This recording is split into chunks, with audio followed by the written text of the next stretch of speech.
Hello and welcome to another Grim Dawn video, and in this we'll be seeing the evolution of my Primal Strike build.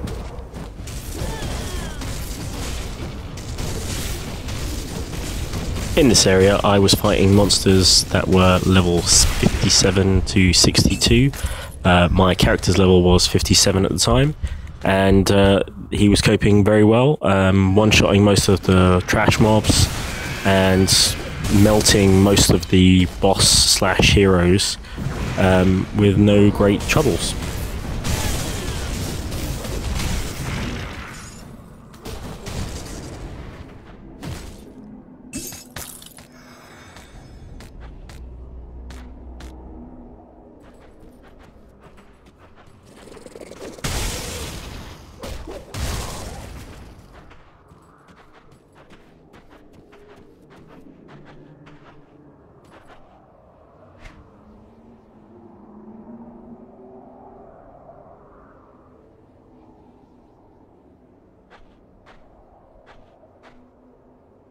So at 57 I'd picked up my first legendary, which were a pair of shoulders.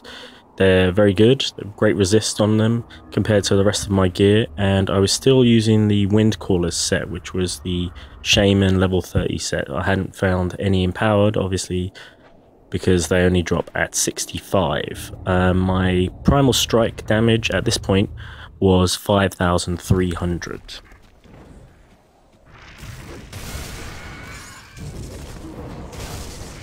At this point I'm level 60 and I've found an empowered Vulcan's Claw polearm, and I'm using that now. It's boosted my DPS by about 700 or 800 at this point. The mobs are still between level 60 and 62, but obviously doing a lot more damage and melting them quite successfully in this area.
At this point of the video, you'll see me fight two heroes, both level 64, and I don't go straight in for the kill. I try to position them where I'm only facing one of them at a time. In this way, they can only attack me once each. If they get into a group around me, not only can I not move, but I'll be taking multiple hits, and it's easy to lose a lot of life. The chaos damage, it really hurts me. Because my resist isn't that high. I think I've got 3% chaos damage resistance. So it's very important also with this build, not only to dish out the damage, but to avoid. If you can, avoid it. Just run around it, kite it, whatever, until you get the mob in the right place at the right time, and then you can lay into it with serious DPS. So here we go at level 62, same area, enemies still around my level, and you can see me using the same tactic, kiting the damage, trying to get the mobs away from me so I can strike one and do damage to all of them, which is the whole idea of Primal Strike. And my damage has gone up. I've found a bit more kit, and it's about 8,000 damage on Primal Strike now at the top end.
So these are my stats unbuffed at level 62, and you can see that I have tried to concentrate with most of my gear on resistances. The elemental resistances are fairly decent. Things like poison, chaos, and a couple of the others are not that great. I've tried to center damage around my weapon, rings, amulets, medallion, and runestone. Obviously there are some crossovers here. My boots and belts do a lot of damage as well, and gloves can be dual managed. They can both do damage and resistances, which is great. With this build, I would say focus your gear on getting good resistances, and that will save your life and a lot of health. My skill points have gone into buffing my health a lot. So you can see here, unbuffed I have about 20 crit damage, and buffed I have about 74. Now the 54 comes from Stormcaller's Pact, which does incredible amount of crit damage. Mine is at level 15 from additional skills. Also my life gets a significant buff from about 5,800 to almost 8,000 life. Again, all making you a lot more stronger, deal more DPS, and obviously be more tanky. So here you can see my lightning damage, 781 to 3138, and my lightning modifier, which is plus 586%, which is quite good, I think, at this point.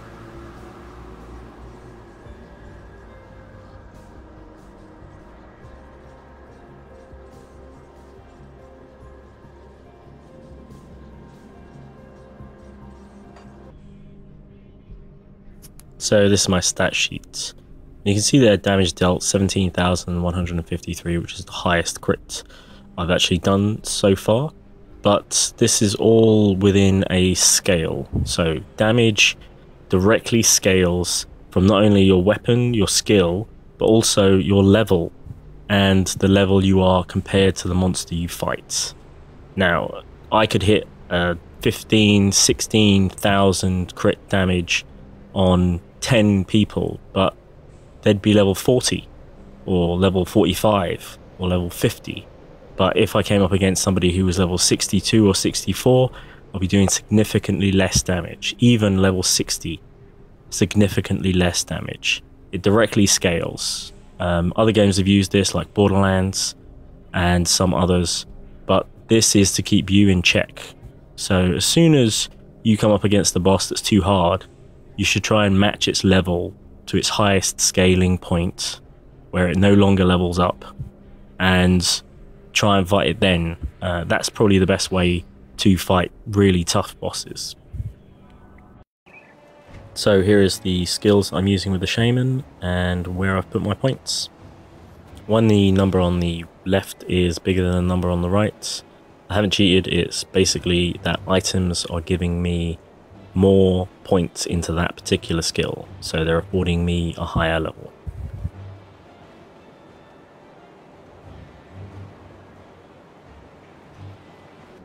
So there are some people who have done similar builds and haven't put any points into Storm Surge. This could be a mistake, as it does do plus 81% physical damage. The lightning damage is also good. The bleed damage I don't really care about. It means very little. Obviously the energy cost is something to look out for, but it's only 9 in this case. And it really does scale when you look at Stormcaller's Pact. Now you can see here that Stormcaller's Pact is actually about a quarter of my damage just from that buff. 158% Frostburn, 158 electrocute damage. Obviously they're both going to Tsunami Grates, which is just an additional bit of your Primal Strike damage. And there you have 15% physical damage converted to lightning damage. Now the plus 81% you're getting from Storm Surge is actually helping that. So it actually adds to your lightning damage overall, making your Primal Strike even stronger. So I've put 1 point into Summon Briarthorn, and it's level 2 obviously because I have plus skills, but it's just as a meat shield. He's not meant to do any real damage, he's just meant to waylay them, slow them down, I just put enough in here for a little bit more health regen and a little bit more energy regeneration as well. Also, light radius never hurt anyone in this game.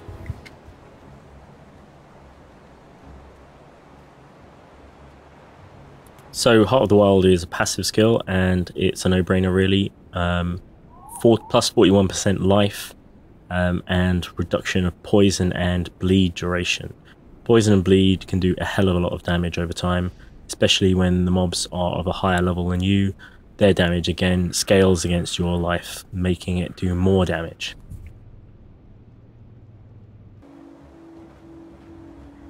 Oak Skin's a bit of a funny skill.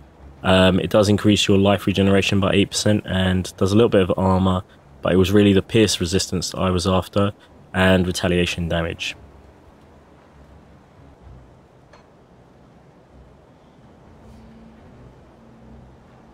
So Warcry, as good as it is, was one of the skills that got nerfed in build 30 patch.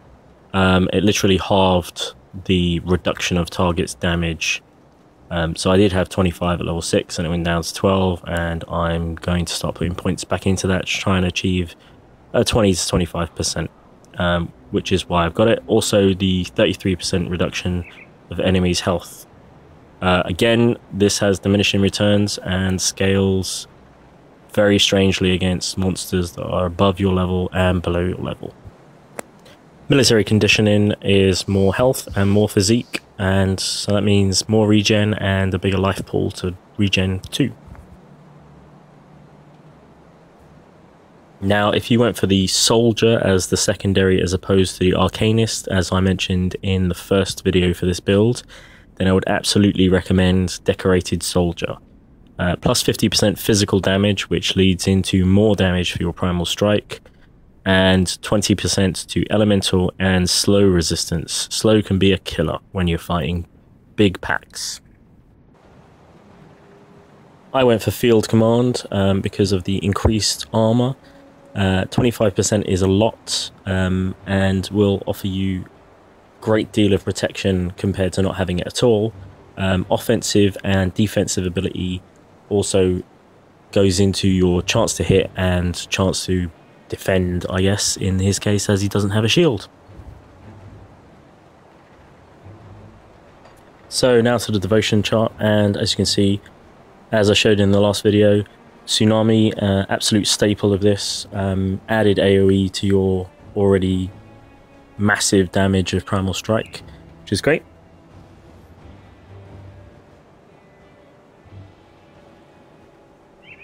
Now Tempest is great, lots of added lightning damage on this one, and obviously you get the skill at the end, but you need a couple of affinities just to start putting pips into this one, but well worth it when you do.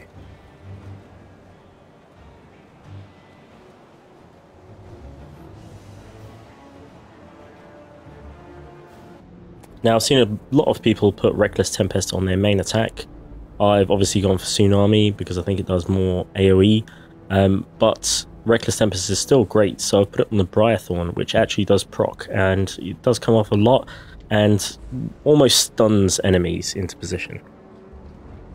So Wraith's another one that's going to give you more lightning percentile damage, and in this case it's 25 over the 2 pips, and then the third pip I choose is 15% absorption of enemy spells, which again is buffing you in terms of being more tanky. Again, Sailor's Guide, great for the 15% it gives you to both reduced freeze duration and slow resistance, a bit more physique and a bit more lightning damage.